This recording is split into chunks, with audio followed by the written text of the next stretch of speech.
Support my content by becoming a patron on patreon.com/JaianMusic. Hi guys, and welcome back to a brand new episode of Anime Podcasters. We are here, still in April, still quarantine, but we're gonna figure out what your name is. What happened last time on episode 80 is that Hotshot and I had a bit of a game show.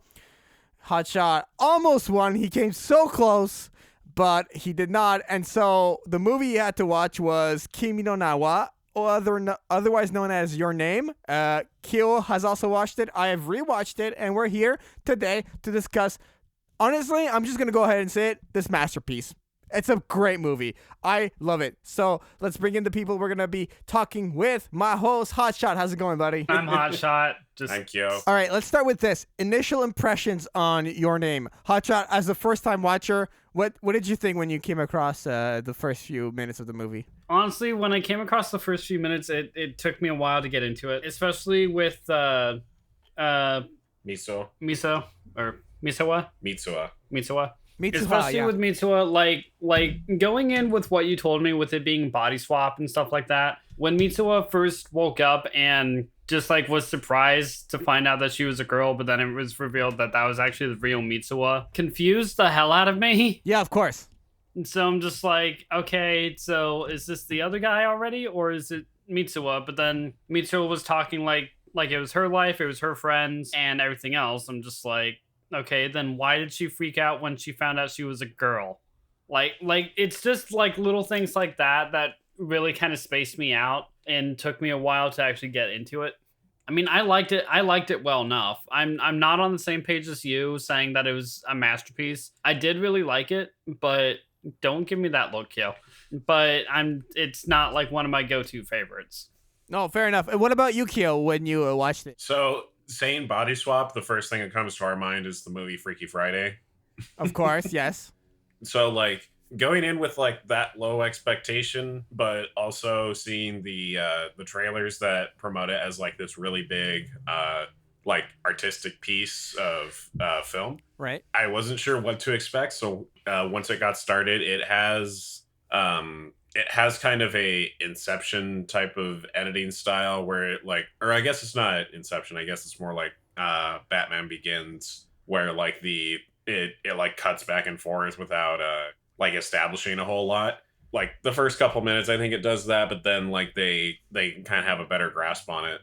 But I guess my ultimate thought on it was like just there are some bits that I would have done differently, but all in all, I think it was a really good movie, and it kind of blew my expectations. No, definitely. Like, for me, the thing is, I only watched it maybe a year or two after it came out in 2016, so still a very recent film. It was only 4 years ago. And all I saw across my newsfeed was like, it's grossing this amount of money. It's nominated for this award. It won this. It had so much praise from Japan and around the world. It became like a phenomenal success. And so when I first watched it and I came across Mitsuha, I was very intrigued. I was like, okay, so this character is living in this very rural area, and then we got this Tokyo boy Taki, and they're very different with their lifestyle. You know, you have like it's a country girl, city guy, and when they start beginning to realize that they're switching in and out of each other's lives every single day, and they start adapting too with like notes on their phone and everything, I really enjoyed that whole part of it. Like especially like that scene where Mitsuha is in Taki's body and she's like working for the first time ever as Taki, and she's like, oh no, I'm sorry about that, I'm sorry about this, and you could tell she has no idea what she's doing, and Taki is there in Mitsuha's life, and it's like, so you're my sister, okay, you're my grandmother, oh my father is the mayor. Like, what did you guys think as they were starting to like understand a little bit what was going on, like that whole development? Did you guys enjoy that, or did it not do it for you? Once they started understanding like that they were actually switching, like even if they didn't know why, once they understood that they're switching places, that's when I actually started getting into it. Because it's just with body swapping, I've seen where like they swap, don't know how to act, don't know like what exactly they're doing, or like how to act when they suddenly switch, when they're not in their own body or anything. I've seen that a million times. So once they actually start communicating and talking to each other about like what to do, what not to do, like setting rules for themselves, like in the body swap, so they don't fuck over everybody or each other royally. That's when I started actually getting invested and curious about like how it was actually going to play out. But until then, I'm just like, something is going to go horribly, horribly, horribly wrong. From the get go, I thought Taki was going to switch with Mitsuha like during a Shrine Maiden ritual, and I thought he was going to completely fuck that up. Oh, I see. So Okay. like so like when it comes to body swaps, I constantly think about stuff like that, like how one person is going to fuck over the other person they are. So that's just the kind of trap that I got stuck into. I did eventually just accept it, but I just constantly thought of like, okay, how is this going to go horribly wrong? I see. But to the point where you said like he would switch, like at a very not opportune moment. I think like, correct me if I'm wrong, Kyo, but the switches happen in their dreams. Like they wake up as the new person, right? That's how I remember it. Yeah. Well, yeah, but I mean like on specific days. Like say It's literally every other day. They said like 3 to 4 times a week, so I guess you're right. But I mean, like, okay, take this one for example. Mitsuha planned a date with Taki's boss. I can't remember the actual name. Not his boss. His coworker. Miki, with his coworker, Miki, right? A date that she wanted to go on with her, but it ended up Taki went up going instead. Like situations like that, like making plans, but then you end up not being the one going, or important appointments, like say. Just for example, if Taki was in Mitsuha's body at the time of the Shrine Maiden ritual, that would have gone horribly, horribly wrong. Like, yeah, they switched like at night, like they wake up as the person. But if you have important plans on that day and you're not yourself, then things are going to go horribly wrong. Right. But would you have preferred it if, I think it's better with like the important plans and it's not the opportune moment. I think that makes it more exciting than like, oh, we switched. Oh, totally chill today. I had nothing planned. Like you could be me and you're not going to screw up anything. Like, I think it's more fun when, especially the date scene, like Miki's like all the guys at the restaurant are like drooling over her basically. And then Taki ends up getting a date with her through like what Mitsuha's, I guess, flirting or something, whatever. However, Mitsuha pulled it off as Taki. It happened, and then I think that's really cool because he like wakes up, he's like, oh man, I have a date today, and he like gets ready and he runs and everything. I think it's really cool like that. I prefer it like that. I don't know about you guys. I mean, I prefer that as opposed to like absolutely nothing going on. At the same time, I'm just like cringing the entire way through, which I get that that's kind of the idea of a body swap, but at the same time I'm just like especially like when I think about the aftermath of what it's going to do when they switch back into their normal bodies, like that's what I constantly think of, like how are you going to mess things up for Mitsuha, or how is Mitsuha going to mess things up for Taki? Right. Okay. When instead, after Taki switched with Mitsuha, like nobody fucked with her anymore in school. And after Mitsuha switched with Taki in his body, he ended up getting a date with like someone he's been crushing on for God knows how long. Yeah. Okay. I see what you mean. What about like the whole things with the comets and like I think so if I understand it, probably the comet split and that's what like starts the switching of the bodies, but and everything, like especially with how it obviously like destroyed I can't remember the name of the town that Mitsuha is from, but when it destroyed her town and everything, and then it just changed everything, and then Taki wasn't switching anymore, obviously because she died. Like, what did you guys think of the complexity that the whole meteor situation introduced into the movie? I mean, like Austin's least favorite like element in movies is like time travel, because it gets very confusing very quickly if you don't establish the rules, basically. But he's not asking about that. Yeah, he's asking about the comet itself. Yeah, that's what the comet is entirely the reason that it's happening. Right. Yeah. Dealing with the time at this point, how exactly? Well, because if that's what's starting the whole plot of the movie, then more like the B plot, I'd say, right? The B plot. Huh? I think it's more of a B plot because like A plot is like, okay, I'm switching with someone, realize I'm switching someone. B plot is, hey, Taki's not switching anymore. What's happening? And then he goes all the way to visit the city and he's like drawing it, remember? And they're like, oh, yeah, that place was struck with a comet like 3 years ago. B plot is something that's happening adjacent to an opposite. Well, I guess like focus entirely on a different spectrum. Okay. Like, yeah. So, well, I guess like say, yeah, go ahead. like say what's happening with Mitsuha and Taki like through the entirety of the movie, that's the A plot no matter what they're going through. But then if you focus on like their friends, that would be more of a B plot than anything. Okay, well, there's a second like element. A would be I guess that's the next step in the Yeah. in the story is what I think you're trying to yeah, say. exactly. And as a step, do you guys think it worked well, or did it just confuse you more? Because I think it really like put it like if there was any adventure to this movie, it came from the whole meteor for me because Taki has to go all the way there. It adds more of like a sense of urgency, like because now Taki knows what happened, and thusly it creates a drive in him to try and fix everything. Like once he realizes, hey, I can go back to that time just before it happens and try to save as many people as possible.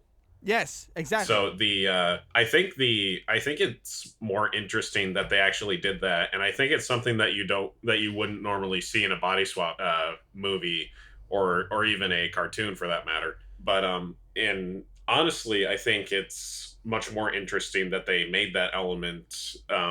That they actually made that part of the story, and I'm trying to find the words for it. Sorry. No stress. It's more interesting because the typical body swap episode or movie starts with two characters not understanding each other and then switching places to thus by the end of the movie they understand each other. But this one more so the characters learn about each other through being being in each other's lives, and for some reason that creates a chemistry between these two characters, and like it kind of forms a strange relationship, but it also kind of forms a romance where they envy each other, and that grows into admiration, and then I guess it grows into kind of a blossoming romance. And I think that's really what sets this apart from other movies that try to do literally just like chain that pretty much have done the same exact thing that Freaky Friday has done.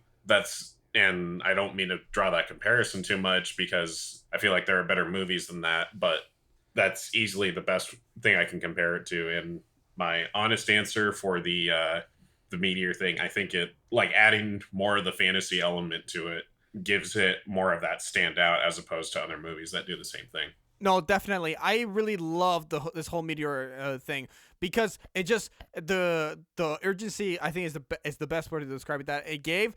It really made it worth it, and especially because like you see that at first maybe Mitsuha to Taki's a bit of an annoyance because you're like in my life and you're going through my phone and you're leaving me these post-it notes, like stop it. But then you see that like whoa. He cares about her. He travels all the way to see what happened to her town, finds out about the meteor, and then the whole time travel thing happens where he's basically that part of the movie kind of confused me honestly on the second rewatch. You guys maybe understood, when he's like looking for her and then like he's on that like I guess it's like a plateau like mountain area, and then they end up like they're like talking to each other, and then suddenly they stop talking to each other, and it was like the band that he gave her or something. Like, did that whole scene make sense to you guys, or are you as confused as me? So I understand what was going on during that interaction, but well, because earlier in the movie they talk about the golden hour. That dusk, like kind of that dusk or twilight is also called magic hour. Yeah, which right. like when the line between like the living and the dead, like basically the line between realms becomes blurred. And since in that time, in Taki's time, Mitsuha was still dead, that's why she was able to talk with him, because the line was being blurred. So like during sunset, during that entire interaction, they were able to talk to each other. Which is also kind of like sort of explaining like how they like how their souls like swap and interact. Yeah. Like when which they go to bed. Which with that I'm completely fine with. Like supernatural elements like that, I'm fine.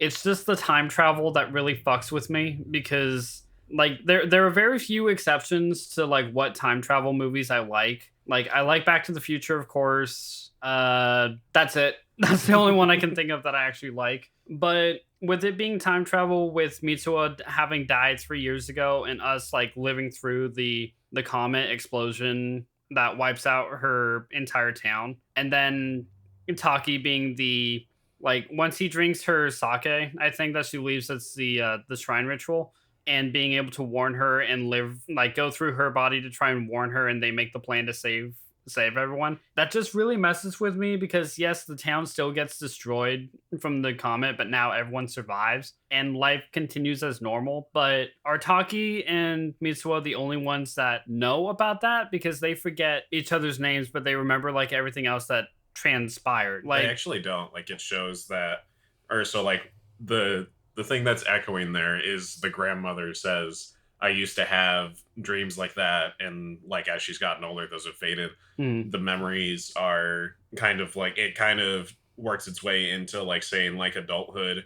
You kind of forget your dreams and your just like this sense of wonder that you have as a child. Right, but the thing is, And like I think the idea, and I think that's the idea that they're going for. But the thing is, she still remembers having those dreams, though, too. Like, she doesn't remember who she became. She just remembers it as a dream, though, is I think what the point is. The point is that she remembers it as a dream, as opposed to, like, what actually happened. But she recognizes, when she recognizes Taki in Mitsuo's body, she recognizes that as what happened to her. Right, but like, wait, what I was gonna say is that like when her grandma mentioned the whole dreams thing, now she doesn't remember it after when she got older. I think there's a thing with Mitsuo's family where she has like this like spiritual awareness or something, and she's able to make. But yeah, that comes with being part of the shrine. Yeah, exactly. Like a shrine worshiper. Exactly, and I think that's what triggers the soul exchange, basically, between her and Taki. Now that we're talking more about it, I think that's what makes sense. And the thing is, like, I think it's just poetic, just beautiful that like they'll both remember exactly what to do with the plan, but they'll literally forget each other's names, and the name of the movie is Your Name. Like, I just think I think the writers just went like, yeah, that's gonna just put emphasis on the title of the movie. That's where. That's kind of the problem. Like, as they're going through the plan, like, they remember what they have to do. They remember why they have to do it. They know the comet's gonna destroy the town. But the other person's name is what they keep forgetting. Yes, literally. But like everything else they still remember. Like Mitsuo remembers she has to save the town from the comet. Like she knows someone else told her this information. She just doesn't remember why. And Taki was the one who started the plan in the first place. And then Mitsuo just takes over, but she doesn't remember Taki's name during. I think the whole point of that is, so like just as an example, whenever you guys have a dream, do you remember all of the details in that dream? No, but some. No. Exactly. The entire point is that like the name that they're forgetting is one of the details that fade when you wake up, because when you're in the dream, everything feels really real, and you are like your brain, when you are dreaming, your brain is messing with itself in a way. But the point that I'm trying to make is that like whenever you wake up, you forget a lot of the details of a dream that you just had. You kind of remember bits and pieces of it, but like you just kind of forget like bits and pieces of that dream. You have the basic idea of that dream somewhere in your head, and you kind of remember it because your brain stores dreams and memories in kind of the same place. So like sometimes they don't always make sense, and you kind of lose details as you grow older. Okay, hearing that, it makes a lot more sense now. But during watching it, it confused the fuck out of me. Right.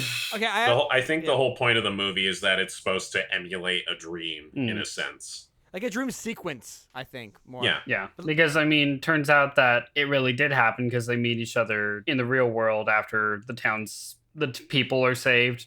And then Mitsuo and Taki meet each other. Scene where those last couple scenes where they're going about their lives as adults hurt so much. Seriously? Like it's so real and it hurts so much. Especially at the end when they finally like they're at the stairs and it seems like they're about to like leave each other. I was like, no, someone say something. Someone say something. Turn around. Right Turn around. Turn around. And finally, like, hey, you look familiar. Yes, exactly. Like I'm not gonna lie, my heart did skip a beat when they were older and saw each other on the trains, like before they started the chase. My heart did skip a little bit when I saw that. But it also sank like when they were on the bridge. And then when they just passed each other. Taki looks back, just keeps going. Mitsuo looks back and then just keeps going. Like that did hurt. I thought it was gonna end right there. Which, speaking of end, I said this to Kyo like through the entirety of the movie. It seemed more like a series than it did a movie. Huh? How so?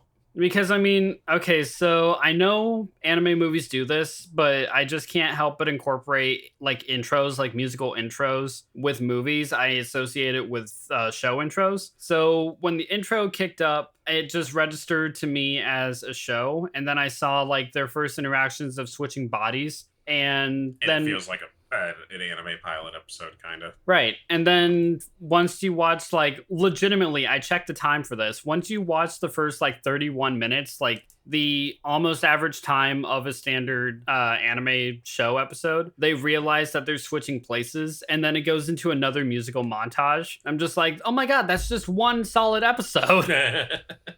And it just kept feeling like that to me because like the next episode was them like getting used to living in each other's bodies until like the comet struck. And then the final episode or final arc really was Taki trying to reverse the effects of the comet and save Mitsuha and their town. Like it just felt like a sequence of events in a series to me more than it did a movie because it just progressed to me like a series on autoplay. Okay, well, I think what you are, okay, this is my opinion. I think what you were describing to me sounds like a movie. It's just there's no like next week kind of thing. It's all in one, so it makes it more of a movie. So it's a mini series. Like there's series, but they're compiled together in one overarching story. So it's like not enough episodes to make a series, but it doesn't like register really as a movie. So like if you watch it in segments, it could be like a really short series. But if you watch it all in one, it would register as a movie. That's kind of what a mini series is, even though miniseries when they are put together registers as like a 9.5 hour long movie. Right, but like so this is a mini series. This is a tiny mini series. The thing is like you're able to pinpoint specific like events throughout the movie and say, oh, that's part 1, that's part 2, that's part 3. To me it just felt like one big thing, and I just felt that's like, the thing. Yeah. Like the parts to me were so different that it just felt like different episodes. Like yeah, the events in like the previous episode like overlapped with what's going on, but that's what happens in a series that actually pays attention to its story too. So for me, it just played like a series. Well, I think Austin's point is just that because it had a opening similar to that of like what an anime TV show does, then it kind of registered in his head as as a TV show as opposed to a movie. Then like legitimately after the first half hour, it was playing the montage song like an end episode song almost while they were going through like the rules of like what to do and what not to do. Like I realized it was a musical montage to like get this information out to us as the viewers, but at the same time I'm just like, and episode over. I think that's just a nitpick for it's just for like us, the do's and don'ts of body swap. Just like that is the series. That is the series name. Like it starts with them and then turns into a global epidemic. You brought up where like everyone just switches with somebody. You brought up a really good point with the musical montages. To me, the musical montages really were like some of the best musical montages I've seen in anime before. I just couldn't get over how well they just sequence the events, and in like just 2 minutes you were like, oh man, oh my god, okay, and then this and then whoa, and like here we are, like. Mitsuha's in class now. It just really, especially in the music, just in general, I really liked it. I don't know about you guys, but like that was like better than the average anime in my opinion. What it is like again, I do highly respect it, and I do really like it. Like the movie as a whole. I mean, it's just not one of my. Oh, I'm bored. Let's watch Your Name because it fucking messes with you. Like my heart was breaking, which is good because that means that it is actually a good movie and you actually get invested with these characters and the story. But at the same time, I'm just like, if I'm going to watch something, I'm not going to watch something that breaks my fucking heart. You still watch Monsters, Inc. once in a while. That's besides the point. Favorite anime ever. Monsters, Inc. Yes. Monsters, Inc. is your favorite anime. Yeah, Mike Wazowski is Mike Weeaboo. What did you guys think of the whole romance between the two characters? I think that's just like their bond just in general. Like at first, like I said, like it just felt like this annoyance thing. We're like, oh, why are you switching in my life? Like, leave me alone. But then with the whole comet thing, you really see them develop a really strong bond together. And like, and all at the end, it all comes like together. I just really enjoyed it personally. What did you guys think of the whole romantic aspect of this anime? I have complicated feelings about it, to be honest. Ooh, why? Kyo, you want to say your take first? Well, you started that. Now you gotta continue. All right, so fine. I'm not gonna jump in. So I just have complicated because like they've never met face to face except for that one time that Mitsuha went to see Taki, literally the day before the comet struck. But didn't know that they were switching yet, which involves the whole time thing, which I won't get into right now. But like after the body swap, like having never met each other face to face until like they crossed realms with Mitsuha being dead and Taki being alive at the tree. It just confused me because like yes, they were annoyance, but then living each other's life, like are you falling in love with her or falling in love with her life? And then like reading the moments that they read is like the only way that they can actually communicate to each other, so they've never actually talked to each other until that scene. And then like obviously Taki had a major thing for his coworker, and like after going on that date with her that Mitsuha set up, when she said, I actually really like you, but you have a crush on someone else, don't you? I'm just like, wait, hold on, but what? How? It's one of those things where you can just tell by how somebody acts. It is, but at the same time, I'm just like, you seem like somebody else. I'm like, okay, she's saying that because Mitsuha was the one who set this up. She was the one who was talking to the coworker most of the time anyway, so she was expecting Mitsuha to go on the date. So I honestly thought she was falling in love with Mitsuha. That's where I thought this was going. Sounds pretty accurate if you ask me. And then when I saw her wedding ring at the end, I'm like, oh my god, what? she married Mitsuha. Wait, what? The coworker had a wedding ring when she was waving bye to Taki in her final shot. Right? Didn't she marry the other guy? We never Taki's saw friend? who. We never saw who she married. Oh, yeah. I'm talking about the coworker, not Mitsuha's friends. No, that's what I meant. Yeah, Mitsuha's friends married I each thought you other. were talking about. I thought you were talking about. I can't remember her name, but the coworker. I thought the coworker married Taki's friend. Taki's like they went on that trip with when they were. I mean, looking for Mitsuha. possibly, but we never saw who she actually ended up with. We just Okay. saw that she was married now, Right. which led me to believe she married Mitsuha. I don't know. Just like finding her in the real body, finding out that she was the one who was actually Taki, like based on her mannerisms and everything, like finding out she's the exact same as how Taki was acting that entire time. They fell in love. They got married. That's where my mind went. I know I was wrong, and I knew I was wrong, but that's just where my mind went. No, fair enough. I just like overall, I really, really enjoyed this movie. I think it's like held up to the hype that it had. Like for you, when you watched it and all the hype around it, did you really feel like it did it fall flat or did it live up to it? Just like A or B for you guys. I didn't get any hype except for what you gave me. Damn, I did a bad job. So, I mean, it lived up to what you gave me, but it's not the end all be all greatest of anime movies ever. No, but Like it's still I really might be. It is really good. Yeah, I just might be biased when I say that because it's like it involves time travel, which is my go-to when I want to be angry.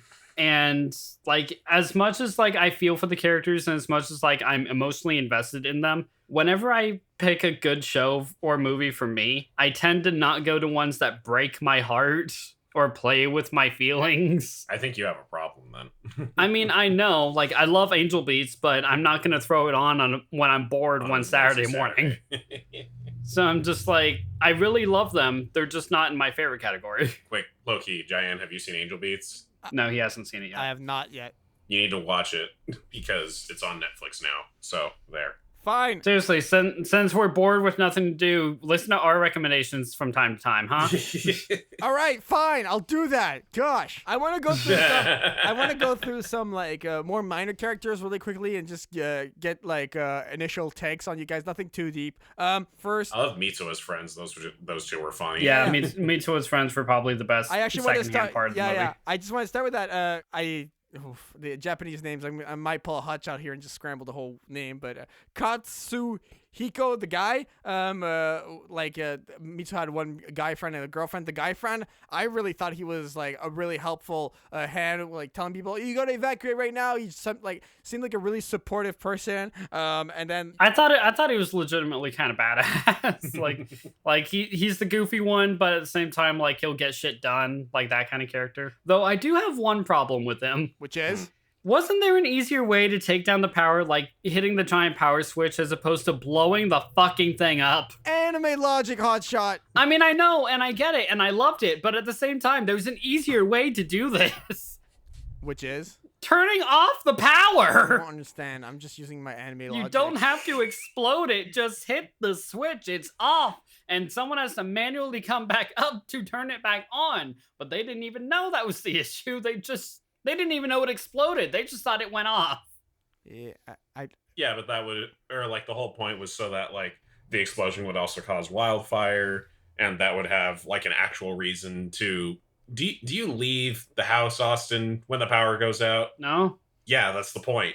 If you just lose power, you're just gonna stay home and light the candles. You're not gonna evacuate the fucking town I feel like when the this. power is out. I feel like this Yeah, podcast is which- just you like evacuate, which the power- you evacuate when there's a forest fire near your house. If there's a forest fire in my backyard, I'm not gonna sit down and light some candles. Oh, they'll fix it when they get around to it. The electricians will take care of it. No, you leave and take the emergency route, so Look. that way you are safe from the problem. Look, I feel personally attacked right now. That- That's How does the logic not make sense to you? Because when there's fire, there's light. You're fine. Oh my god. And you're warm. Until you scream in bloody murder pain. Good point. What about Sayaka, the female friend? Any thoughts? I loved her. That's pretty cool. I love how I kind of love that how even though the movie is literally Taki and Mitsuo's movie, there's that little side romance that those two develop, even though like the guy kind of had a crush on Mitsuo. Yeah. So like those two kind of bonded over being the secondary characters almost. Well, if we're right about the hunch with Taki's coworker and his friend that went up to Mitsuo's village with him, then they kind of did the same thing, but we only saw them together once.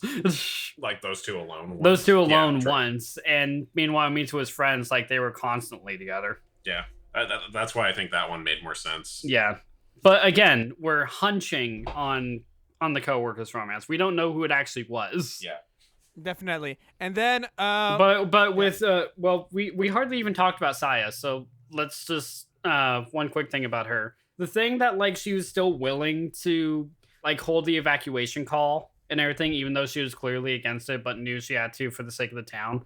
Like she really kind of stepped up when it came to that, even though like clearly she wanted nothing to do with this. Like, but she didn't betray Mitsuo or the guy. Like she actually just listened and like trusted them and went along with her friends. Like even when she was just buying snacks, it's like, shouldn't you be in school? Well, apparently we have to save the town, I guess, for some reason. I'm just like, okay, like that's someone who clearly doesn't believe Mitsuo, but is still willing to try to listen to her to help her. no, definitely. No, Now her dad was a dick. that's a whole other story. Yeah, that's a completely different Dads story. were just not kind in this anime, I would say. Not What? Not Dads were just not kind. yeah. No, okay. Here's Talk- the thing, guys. Mhm. There was one dad in that movie. Taki's dad. No, that was not a dad. That was just a guy who lived with Taki. Okay, that's fair. That's actually 100% fair. Father, okay. I'll say it again. Father figures were just not kind in this movie. There was Giant. There was only one father figure. All of the father figures. Oh, speaking of, this has absolutely nothing to do with that topic, but it just reminded me. Jaden, I don't know if you noticed this, but Kyo helped me realize it. When Mitsuo's hair was long, when it was tied up in a braid and like put up behind her head, that's how you could actually tell that it was Mitsuo. And when it was just in a ponytail, that's how you could tell it was Taki. Oh damn, Kyo, you are on some sharp stuff today. Huh? I don't know. You're like explaining the whole anime to us. You're just like noticing all these details. Like, yo. And then the second that Kyo tells me that, Mitsuo cuts her hair. So I'm just like, fucking. Yeah, like after Austin understood like that I had noticed the detail about like the hair being tied up differently. Like it shows the shot where she's on the phone and it's like from the waist down. But then, like, the next shot is her with her hair cut off, and Austin's like, "Wait, how do I know?" It's like, wait, is this Mitsuo or is it Taki? What the fuck? Come on, help then me. Then we found out at the end of the. It was end of that Mitsuo shot. because she died. Yeah, spoilers. This movie's 4 years old. So yeah, sorry, spoilers. It's not 4. Is it 4 years old? It's 2016. Yeah. What? Oh, I felt like it just came out last year for some reason. No, definitely not. See, that's why it takes us forever to watch stuff. We think stuff that come out like 5 years ago comes out like yesterday. No, but like anything else on the I think like for the Itomori characters, like that's basically like the highlight of them. And then we had like a couple of Tokyo characters, obviously Taki and Miki, but then You also had someone. Taki's bros. Taki's bros. Taki's gross. Bros. No, I said Taki's bros. Shinta. I thought you said he's gross. I'm like, how exactly? You were saying Yeah, giant. Sorry. Shinta was one of his friends, and I don't know. I felt like the Tokyo characters were much more side characters. We saw them way less than the Ita. Yeah, we hardly ever got anything with them. So I mean, which one interaction with them, I will say I really kind of liked because it just caught me off guard and I just laughed for like a minute straight. So it was after Mitsuha switched with Taki. So it was the next day after that. So Taki was back in his own body, like realizing that he was acting weird, like basically hearing that he swapped for the first time. And when his friend, when Taki goes over to work, when his friend goes, seems like he's back to normal, but he was kind of cute yesterday. Yeah, that was funny. It's just like, bro, you gay? He's like, nah, bro, I'm good. That's the thing. I don't know. That so was Tsukasa, I think. He was the maybe character. that Yeah, I one think friend so. with the glasses might have been bi. Who knows? he might have, because I mean, really, he was like crushing on Mitsuha, like her personality, but even though she was in Taki's body, so he wants a feminine man? Question mark? I don't know. I read into the sexuality of characters like way too much. You do. Okay, I just read something on the wiki real quick. I don't know if this is true, but apparently Tsukasa, the character with the glasses we were talking about, is married to Miki. Who's Miki? Miki is the character that went on the date with Taki. Okay, so the coworker. Okay, so we were right about that okay, hunch. we're right. So if that's accurate, then yeah, we were right. Yes. I mean, that's a wiki. Those wikis. Anyone are can always edit those, so Right. let's just call it canon. It's totally. We own this now. Right. We own this movie. It's canon now. It's- We can decide the canonicity if Exactly. we want. All right. I think We have a podcast. What do you have? Yeah, I think I basically had all the topics I had wanted to cover are covered. Was there anything else you guys wanted to mention? Honestly, like something that I really kind of liked, but something I really didn't like at the same time. So it has to do with the end of the movie. So when the comet still strikes the town and like no one was killed or anything, but the town still stays destroyed, but everyone still like basically lives in Tokyo or like moves on with their lives. Like we see the time skip of like the friends or like Mitsuha's friends getting married. Well, we don't see that, but we hear about it. We see a flash of Mitsuha's younger sister in high school. And like even the characters that were bullying Mitsuha, like in different jobs, like one's a cashier, one's like doing trash and stuff like that. Like I really kind of like that, but at the same time, I'm like, are you guys just not gonna try rebuilding the town? Well, I mean, what would the point be? I mean, I know it was a small enough town to where like Well, yes, the whole you could place is move on. destroyed. They may as well just move out to the city. Yeah, If you because had, I mean that's where everyone was wanting to go anyway. if you Plus, had, like yeah. the area where the meteor struck, there was a crater there. Mhm. There was a lake, or there's another lake. Plus, there now, so plus, it's like, I guess it holds true to that shot because, like, see, this is where time travel gets messy. So after the comet struck, if everyone lived, if they did begin reconstruction of the town, when Taki wakes up from his dream, like, because we know he's 3 years later, if he looked back at the town to where the comet struck, he would have seen like either the finished town or construction happening. So he would have immediately known that Mitsuha was fine. But I guess with holding the town destroyed, like holding the exact same area destroyed that was, then it builds up that tension. Like, wait, did Mitsuha actually survive? Like, did she actually save the town, or was all this in vain? So like, it builds that extra amount of did this actually happen? But at the same time, I'm just like, but you guys could have rebuilt. But you did. Like it's an absent piece in my mind, but I'm still like thinking about it. that's your writer's mind conflicting with your emotional mind. I'm aware. That's just what I'm noticing is all. It do be like that, Hotshot. But I for myself, like personally, I just really thought this was one of the best anime movies from the last decade. Just it's so good. I just can't. If you listen so far to the podcast and you haven't seen the movie, well, sorry for spoiling you. And B, go watch it anyways because it's that good. I just really Yeah, guys, really like I watched it, so that means you probably have already watched it. it. Yeah. So and that's honestly, I feel like I've said what I had to say. What about you, Kyo? Any final thoughts? I liked it. Yes. Okay. I Cool. have one more question. I have one more question before we get off. If you had to choose between living in Itomori or Tokyo, which one would you choose? I would choose Tokyo. I'd rather live in Itomori, honestly. I hate the city. Hotshot? I don't know because I'm conflicted. Oh. Because I've lived in both like small city towns and like city-ish areas, so it's kind of conflicting for me. He's gonna find somewhere in But- between. Yeah, so I won't live in like a small shack town, but I won't live in a giant ass city. He'll be on the I live train. in a shack outside of He'll be on the train between the two all the way. Like he'll just do back and forth all day long. I'm the conductor of the train. I just live there now. Yeah. It's fine. Austin lives on the Let's train. go to plugging stuff away. I guess I think we've said everything about the movie. Yeah, I think we've covered everything we wanted to cover. All right. I think we've about gotten there. All right. So I'll start and you guys can wrap it up. So if you guys enjoyed this episode of the podcast, make sure to follow us on facebook.com/animepodcasters. And if you want to follow the podcast itself, you get more episodes. We're on SoundCloud, YouTube, Google Play, iTunes, Spotify, all of the different podcatchers. Just look at Anime Podcasters and subscribe to us. And if you want to follow me, GiantMusic.com is my website. I'm at GiantMusic basically everywhere, and that's going to be everything for myself. If you want to hire me for freelance audio services, I'm always available for hire, and that's going to be it. Go ahead, guys. You guys can go ahead and find me right here on Anime Podcasters on Giant Music's channel. You guys can also find me over at my channel, Hotshot Ginger, which I am currently in the works with GoProkyo and a little side help from Giant Music with another project from my channel. I realize I've told you guys that I've been building up projects for my channel for about 70 plus episodes now, but now they're actually coming down on me for it. So there is going to be something put on my channel very soon, hopefully, maybe, possibly.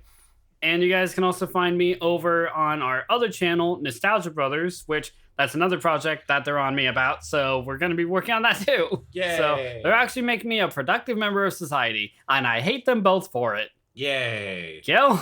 I'm GoProkyo. You can find me at GoProkyo literally everywhere.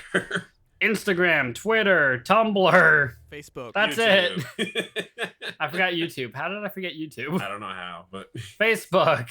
But yeah, I'm mostly just going to be appearing on like other videos for the time being. I've got my own videos in the can right now, but just keep your eyes peeled for upcoming videos and drawings that I'm doing. So I guess that's it, guys. Yes, and another thing I just want to say, I should have said that's at the top of the show, but this will be for the hardcore listeners that go all the way through.